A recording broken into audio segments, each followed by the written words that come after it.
ایک نوجوان تھا، بڑا ہی نیک تھا، بڑا ہی پرہیزگار تھا، متقی تھا، رات و دن اللہ تعالیٰ کا ذکر کرتا رہتا تھا، رات و دن عبادت میں مشغول رہا کرتا تھا۔ ایک دن اس نے اپنی ماں کو بلایا اور کہنے لگا، ماں میری ایک تمنا ہے، میری ایک آرزو ہے، پوری کرو گی؟ اس کی ماں نے کہا، بیٹا تیری ہر آرزو، تیری ہر تمنا میں پوری کرنے کے لیے تیار ہوں۔ تو ہر وقت اللہ کا ذکر کرتا رہتا ہے، ہر وقت اللہ کی عبادت کرتا رہتا ہے، میں تجھ سے بہت خوش ہوں، میں تجھ سے راضی ہوں۔ اے میرے بیٹے بتا تیری کیا تمنا ہے، تیری کیا آرزو ہے؟ بیٹے نے کہا، ماں میری آرزو، میری تمنا یہ ہے، میری 3 شرطیں ہیں، تو اگر وہ 3 شرطیں پوری کر لے تو بتا دے ماں۔ اس کی ماں نے کہا، بیٹا تیری 3 کیا، تیری 3000 شرطیں میں پوری کرنے کے لیے تیار ہوں۔ اس کے بیٹے نے کہا، ماں ٹھیک ہے تو میری شرط سن۔ ماں میری پہلی شرط یہ ہے کہ جب میں مر جاؤں نا، جب میں مر جاؤں میرا جنازہ تیار ہو، ماں میرے گلے میں موٹی رسی کا پھندا بنا کے اور مجھے پوری گلیوں میں گھمانا۔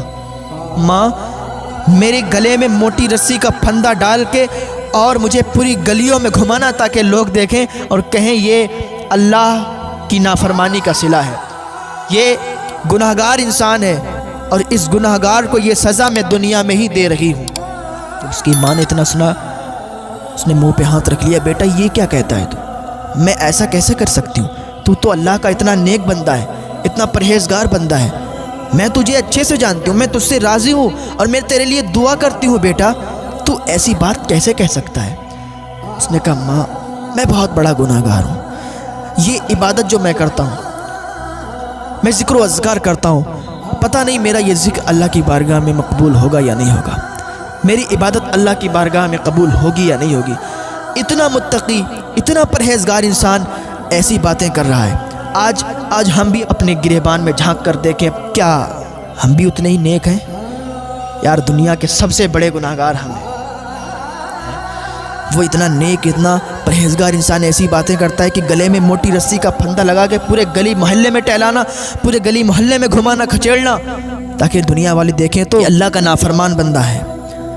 اتنا عبادت گزار، اتنا نیک متقی انسان یہ کہتا ہے آج ہم بھی اپنے گریبان میں جھانکیں کہ ہم کتنی نمازیں پڑھ رہے ہیں، ہم کتنے بار مسجدوں میں جا رہے ہیں، ہم کتنا صدقہ کر رہے ہیں، ہم کتنی زکاتیں دے رہے ہیں۔ اللہ نے جو ہمیں حکم دیا ہے نا، ہم اس کو پورا نہیں کر رہے ہیں۔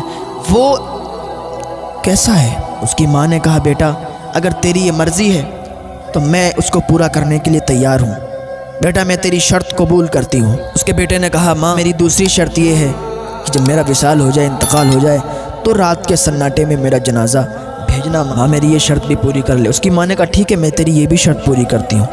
اس کے بیٹے نے کہا، ماں میری تیسری بھی شرط ہے، میری تیسری شرط یہ ہے، ماں جب میں مر جاؤں نا، جب میں دفن کر دیا جاؤں نا، تو ماں تو میرے لیے دعا کر دینا، اللہ کی بارگاہ میں ہاتھ اٹھا کے میرے لیے دعا کر دینا، اللہ مجھے بخش دے۔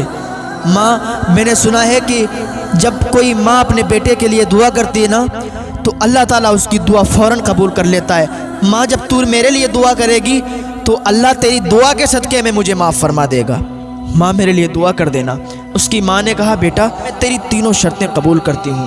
ایک ماں ہوتی ہے نا، ماں جب بھی دعا کرتی ہے اپنے بچے کے لیے، اللہ فوراً قبول کر لیتا ہے۔ 3 لوگوں کی دعا اللہ فوراً قبول کر لیتا ہے، مسافر کی دعا اللہ قبول کر لیتا ہے، مظلوم کی دعا جس پر بہت زیادہ ظلم کیا جائے اور وہ کسی کو نہ بتا سکے، اللہ کی بارگاہ میں آنسو بہا دے، اس کا یہ ایک آنسو اللہ کی بارگاہ میں اتنا کامیاب ہوتا ہے کہ وہ جس کے لیے اللہ کی بارگاہ میں شکایت کر دے، اللہ تعالیٰ اسے ہلاک و برباد کر دیتا ہے۔ مظلوم کی بد دعا سے بچنا، میرے بھائیوں مظلوم کی بد دعائیں مت لینا اور کسی پر ظلم مت کرنا، کیونکہ بہت جلد ان کی دعائیں قبول ہو جاتی ہیں۔ اور تیسری، ماں باپ کی دعا فوراً اولاد کے حق میں قبول ہو جاتی ہے۔ ماں باپ اگر اپنے بچے کی کامیابی کے لیے دعا کر دیں تو کامیابی اس کے قدم چومے گی، اور اگر ماں باپ بد دعا کر دیں تو دنیا میں کسی چوکھٹ پہ چلا جائے، کسی درگاہ پہ چلا جائے، اس کی کوئی دعا قبول نہیں ہو سکتی اگر اس کے ماں باپ اس سے راضی نہیں ہیں۔ اس کی ماں نے تینوں شرطیں مان لیں۔ جب اس کا وصال ہوا نا، جب اس کی موت ہوئی نا، اس کی ماں چلی موٹی رسی لینے کے لیے، وہ گئی اور موٹی رسی لائی، اس کا پھندا بنایا، اور اس کا پھندا بنا کے جیسے اس کے گردن میں ڈال رہی تھی کہ اس کی گھر کی چاروں دیواریں آواز کرنے لگیں، اے خاتون تجھے خبر نہیں ہے تو اس کے گلے میں رسی ڈالے گی، ارے تجھے معلوم نہیں اسے اللہ تعالیٰ نے بخش دیا ہے، اسے اللہ تعالیٰ نے معاف فرما دیا ہے، تو اس کے گلے سے رسی کو نکال لے، تجھے کوئی ضرورت نہیں ہے کہ تو اس کے گلے میں رسی ڈال کے اور اسے تو گاؤں میں، اسے محلے میں روٹوں پہ گھمائے، یہ اللہ کا مقرب بندہ ہے، اللہ نے اسے معاف فرما دیا ہے۔ دیواریں آواز کر رہی تھیں۔ ایسے ہوتے ہیں اللہ والے، ایسے ہوتے ہیں اللہ کے ولی۔ آج ہم بھی دیکھیں کہ ہم کتنی نمازیں پڑھ رہے ہیں، ہم بھی دیکھیں ہم کتنے نیک کام کر رہے ہیں، مسجد کو کبھی جھانکنے نہیں جاتے ہیں، اللہ کی عبادت سے بڑی دور ہیں، اوراد و وظائف سے بڑی دور ہیں، پھر کہتے ہیں کہ ہمارے کوئی کام نہیں بنتے، ماں باپ کی نافرمانیاں کرتے ہیں، ماں باپ کے ساتھ گستاخیاں کرتے، پھر کہتے ہیں ہمارے کوئی کام نہیں بنتے۔ آج ہم بھی اپنے گریبان کو جھانکیں، اس کی چاروں دیواریں آواز کر رہی ہیں کہ اللہ نے اسے بخش دیا ہے، اور یہ عاجزی بھی اللہ تعالیٰ کی بارگاہ میں قبول ہوتی ہے، مقبول ہو جاتی ہے۔ جو عاجزی اللہ کی بارگاہ میں دکھاتا ہے کہ اللہ میں بہت بڑا گناہگار ہوں، اللہ مجھے معاف فرما دے، یہ عاجزی اللہ کو بہت پسند آتی ہے۔ ایک انسان تھا، اس نے اپنے بیٹوں کو کہا تھا کہ جب میں مر جاؤں نا تو میرے جنازے کو جلا دینا، میرے جسم کو جلا دینا، راکھ بن جائے میرا جسم، جب اس کو پیس دینا اس راکھ کو، اور اس پیسی ہوئی راکھ کو ہوا میں اڑا دینا۔ میں اللہ کے خوف سے ڈرتا ہوں۔ جب وہ مر گیا تو اس کے بیٹوں نے یہی کیا، اس کے جسم کو جلایا اور اس کی راکھ کو بھی پیس دیا، اور پیسی ہوئی راکھ کو ہوا میں اڑا دیا۔ فرشتوں نے اس کی راکھ کو جمع کیا اور اسے پھر سے زندہ کیا گیا۔ جب وہ اللہ کے حضور گیا تو اللہ رب العزت نے ارشاد فرمایا، اے میرے بندے، تو نے ایسا کیوں کیا؟ تو نے اپنے جسم کو کیوں جلوایا، راکھ بنا کے کیوں اڑوایا؟ اس نے کہا، یا اللہ تیرے ڈر سے، یا اللہ تیرے ڈر سے میں خوف زدہ ہو گیا تھا کہ تیرے سامنے جاؤں گا تو میرا عمل کیا ہے، میں نے کوئی نیکی نہیں کی ہے، میں نے کوئی نیک کام نہیں کیے ہیں، یا اللہ بہت بڑا گناہگار ہوں، تیرے سامنے کیسے حاضری دوں گا؟